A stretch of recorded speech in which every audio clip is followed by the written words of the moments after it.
परशुराम के चार शक्तिशाली शिष्य, जिसके सामने साक्षात भगवान श्री कृष्ण भी नतमस्तक हो गए, जिसमें से एक तो खुद भगवान हैं।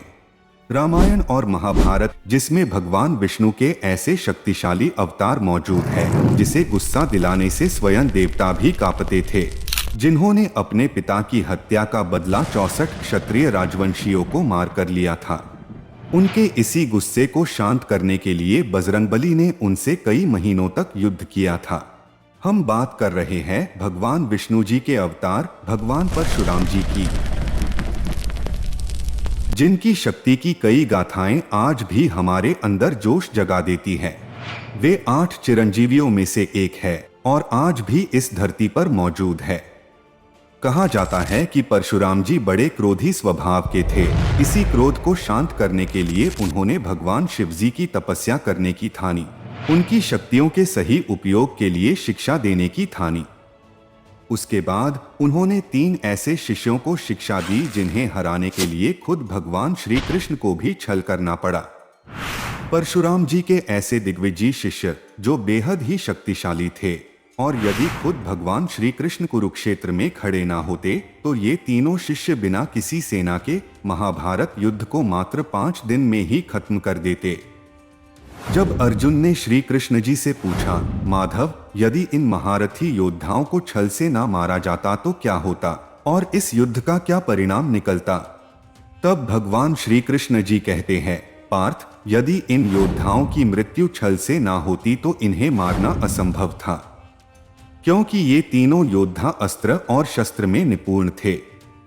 यमराज का पाश हो या इंद्र का वज्र, इनको कोई भी अस्त्र नहीं काट सकता था। लेकिन एक ऐसा भी शिष्य होगा जो भविष्य में जन्म लेगा, जिसका इंतजार खुद 8 चिरंजीवी करते हैं। यहाँ तक कि परशुराम जी भी उन्हीं का इंतजार कर रहे हैं ताकि उनको शिक्षा और दीक्षा दी जा सके। तो चलिए जानते हैं आखिर कौन है वो शक्तिशाली शिष्य। परशुराम जी के पहले शिष्य है भीष्म पितामह, देवव्रत, जो अपनी भीषण प्रतिज्ञा के कारण भीष्म नाम से विख्यात हुए, जिन्होंने जब भी युद्ध के लिए शस्त्र उठाए तो सामने वाले की रूह कांप गई। राजा शांतनु और माता गंगा के पुत्र भीष्म, जिन्होंने आजीवन हस्तिनापुर की एक रक्षक के रूप में रक्षा की, जिन्होंने न सिर्फ कंस जैसे योद्धा को हराया बल्कि खुद अपने महान गुरु परशुराम जी से भी युद्ध किया। वो युद्ध पूरे 21 दिनों तक लगातार चला था, जिसका कोई भी निष्कर्ष नहीं निकला। तब नारद मुनि और कई और ऋषियों के समझाने पर रुका था। खुद परशुराम जी ने इन्हें असंख्य अस्त्र और शस्त्र का ज्ञान दिया था। सिर्फ यही नहीं, कहते हैं भीष्म पितामह ने जब कुरुक्षेत्र का युद्ध लड़े तब वे हर रोज हजारों पांडव सैनिकों का वध कर देते थे।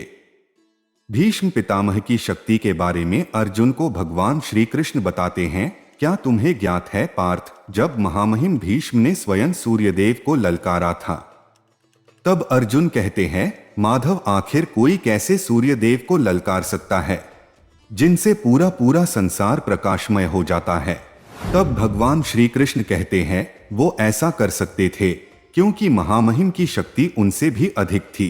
सिर्फ यही नहीं, भगवान श्री कृष्ण ने युद्ध में शस्त्र न उठाने की प्रतिज्ञा ली थी, लेकिन भीष्म पितामह के कारण उन्हें भी युद्ध में शस्त्र उठाने पड़ गए थे। उन्हें इच्छा मृत्यु का भी वरदान प्राप्त था, इसलिए जब तक वो नहीं चाहते तब तक उन्हें कोई हरा नहीं पाता। लेकिन इस रहस्य के बारे में पांडवों को उन्होंने बताया था, जिसके चलते पांडवों ने चाल चलकर उन्हें बाणों की शैया पर लेटा दिया। और इस तरह महाभारत के महान योद्धा भीष्म पितामह संसार को छोड़कर चले गए। अब बात करते हैं परशुराम जी के दूसरे शिष्य की, जो बेहद ही पराक्रमी थे। वे कोई और नहीं बल्कि पांडवों और कौरवों के गुरु द्रोणाचार्य थे। कहते हैं कि गुरु द्रोणाचार्य के पास इतनी शक्ति थी कि यदि वह अपने धनुष को छोड़कर युद्ध करते तब भी वह पांडवों की आधी सेना का विध्वंस कर सकते थे, वो भी सिर्फ अपने हाथों से। गुरु द्रोणाचार्य भी अस्त्र और शस्त्र में निपुण थे। उनमें इतना बल था कि वो अकेले ही कई राज्यों को जीतने की क्षमता रखते थे। उन्हें भी अपने गुरु परशुराम जी से कई अस्त्र शस्त्र की प्राप्ति हुई थी। गुरु द्रोणाचार्य ने ही पांडवों और कौरवों को अस्त्र शस्त्र विद्या सिखाई थी। भगवान विष्णु जी ने उन्हें वरदान स्वरूप नारायण अस्त्र दिया था। इनके अतिरिक्त गुरु द्रोण के पास इंद्रास्त्र, वरुणास्त्र, पशुपतास्त्र और ब्रह्मास्त्र जैसे और भी दिव्यास्त्र थे। उन्हें कई प्रकार के जटिल युद्ध सुलोचनाओं का भी ज्ञान था। युद्ध के 13वें दिन गुरु द्रोण ने अकेले ही पांडव पक्ष के लगभग 20 महारथियों को पराजित कर दिया था। एक समय तो वो अर्जुन पर इतने हावी हो गए थे कि वह श्री कृष्ण अर्जुन से बोले कि हमारा अधिक समय यह पर बीत न जाए, इसीलिए द्रोणाचार्य को छोड़कर आगे बढ़े। युद्ध के 15वें दिन तो वो अजय थे।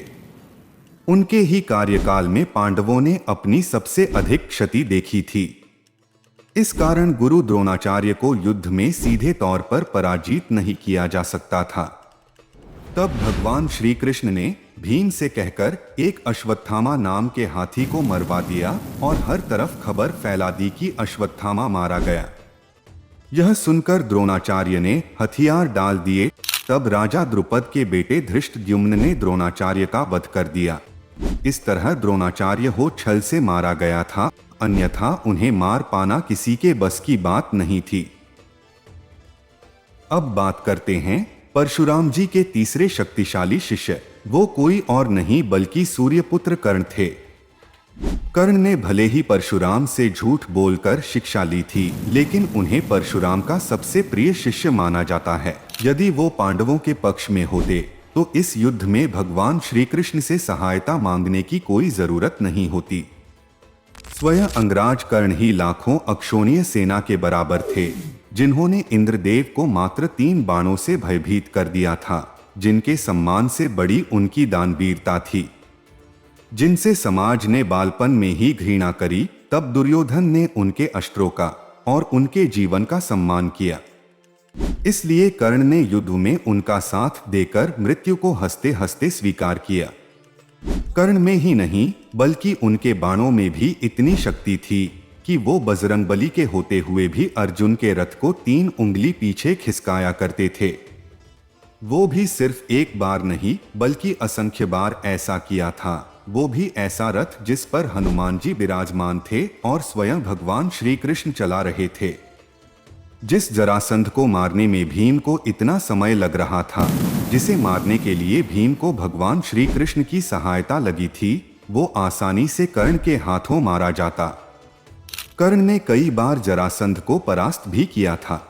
उन्हें ज्ञात था कि जरासंध की मृत्यु कैसे होगी, लेकिन कर्ण ने मित्रता के कारण जरासंध को जीवित छोड़ दिया था। अर्जुन को छोड़कर उन्होंने सभी पांडवों को पराजित किया था। कर्ण की तारीफ भगवान श्री कृष्ण भी करते थे। वो जानते थे कि कर्ण बेहद ही शक्तिशाली है और उसे केवल छल के सहारे ही मारा जा सकता है। इसलिए कर्ण को बचपन से सूर्यदेव के आशीर्वाद स्वरूप मिले कवच और कुंडल को छल के सहारे इंद्रदेव ने निकलवा लिया। अगर कर्ण कवच और कुंडल पहनकर युद्ध करते तो शायद कर्ण को हरा पाना किसी के भी बस की बात नहीं थी। लेकिन कहते हैं कि कर्ण के मृत्यु के पीछे श्राप था, जो स्वयं उनके गुरु परशुराम जी ने दिया था। जब उन्हें पता चला कि कर्ण ने झूठ बोलकर शिक्षा ग्रहण की है, तब उन्होंने कर्ण को श्राप दिया कि कर्ण अपने अंतिम समय में उनसे ग्रहण की हुई शिक्षा भूल जाएंगे। इस कारण अंतिम समय में वो अपनी सारी अस्त्र शस्त्र विद्या भूल गए और उनका भी अधर्म की राह पर चलने के कारण छल पूर्वक वध हुआ। अब बात करते हैं परशुराम जी के आखिरी और शक्तिशाली शिष्य की, जो खुद एक भगवान होंगे, जो स्वयं भगवान विष्णु के 10वें अवतार होंगे। हम बात कर रहे हैं कल्कि अवतार की। श्रीमद् भगवत गीता में वर्णन है कि संभाल क्षेत्र में एक ब्राह्मण के घर कल्कि अवतार का जन्म होगा, जिनके गुरु कोई और नहीं बल्कि धरती पे मौजूद 8 चिरंजीवी में से एक परशुराम जी होंगे, जो उन्हें शिक्षा और दीक्षा देंगे और उन्हीं से उन्हें प्राप्त होंगे कई सारे असंख्य अस्त्र शस्त्र। कल्कि अवतार के बारे में तो हम सब जानते ही हैं कि वो कलयुग के अंत में कलि पुरुष के आतंक से धरती को बचाने के लिए भगवान विष्णु 10वां अवतार लेंगे, जो कल्कि अवतार होंगे, जिसके गुरु स्वयं परशुराम जी होंगे। तो यही थे परशुराम जी के 4 शक्तिशाली शिष्य। इनमें से आपको पसंदीदा शिष्य कौन लगता है, हमें कमेंट करके अवश्य बताइए। आशा करते हैं कि आपको ये वीडियो अवश्य पसंद आया होगा। कृपया लाइक, शेयर और सब्सक्राइब अवश्य करें।